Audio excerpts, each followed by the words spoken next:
Assalamualaikum and hello everyone. My name is Luciana and let me introduce you my friends. Okay, first come here, Nurul Aida.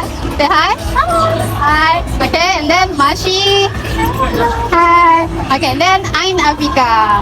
Okay, as you can see here, we are at National Science Center. And if you want to know what's interesting here in National Science Center, so come, let's join us. Let's explore together.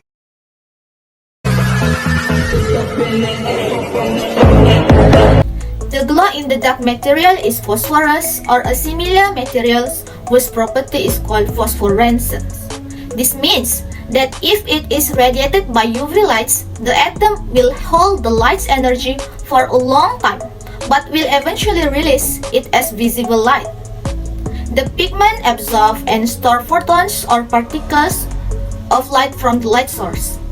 Did you guys know this situation is related to diffraction, which is diffraction refers to various phenomena which occur when a wave encounters an obstacle or a slit. Diffraction occurs with all waves including electromagnetic waves such as visible light. Diffraction of light occurs when light waves pass near a barrier and spread out. When a light wave comes in a contact with a diffraction grating, the light disperses, forming many point sources with their center at each slit.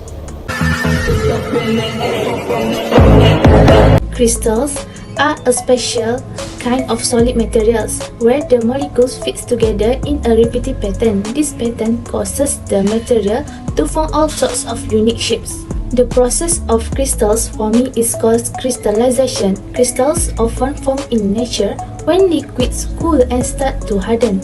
Certain molecules in liquid gather together as they attempt to become stable. They do this in uniform and repeated pattern that form the crystal. Solid is divided into two main categories, solid crystals and solid amorphous. The properties for solid crystal is stable by the regular pattern of the atoms, rigid, distinct melting, and boiling point. For example of solid crystal is metals, diamond, and copper. Okay, next is the properties for solid amorphous. It's easy to melt, break to form curved or irregular shapes. Less rigid. For example, solid amorphous is glasses, polymer, gels, and Teflon. The next activity is LED interactive wall. LED stands for light emitting diodes. This activity consists of a large touch-sensitive LED panel. When there's a contact, the touch area will emit light.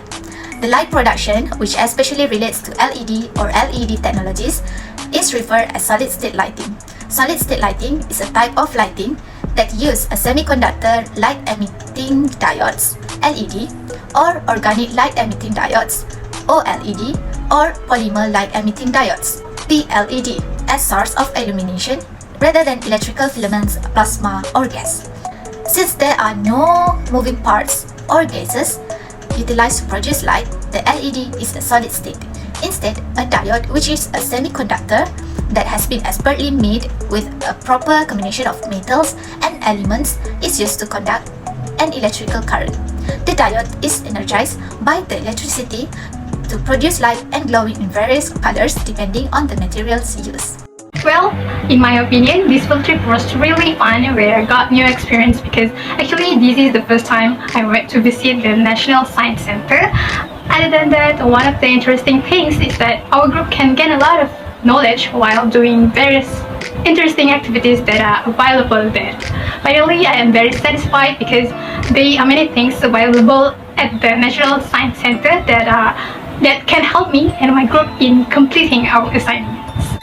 During our visit to the National Science Center, various input that I obtained through the exhibition available at the National Science Center. In addition to being able to connect science with knowledge and its use in everyday life, I can see that our trip participants, who are future teachers, are just excited as elementary school and the kindergarten students to see the exhibition at the National Science Center. I was lucky to have a chance of visiting the National Science Center with my uni friends. There's a lot of activities that we did together, and we had a time to visit the dinosaur encounter, which has many lifelike models of dinosaurs, and the kids there really enjoy it, and the parents of the participants were enjoying themselves too. So I think that National Science Center is the best educational way to spend a time with family and friends. The National Science Center also provides an interesting and fun simulated environment for visitors of various education backgrounds while making it easier for them to understand the science concept presented in Science Valley. Raise awareness and confidence in rural communities that every layer society can venture into the field of science, giving exposure to rural students regarding the use of science and technology in daily life. Thanks for watching. Bye.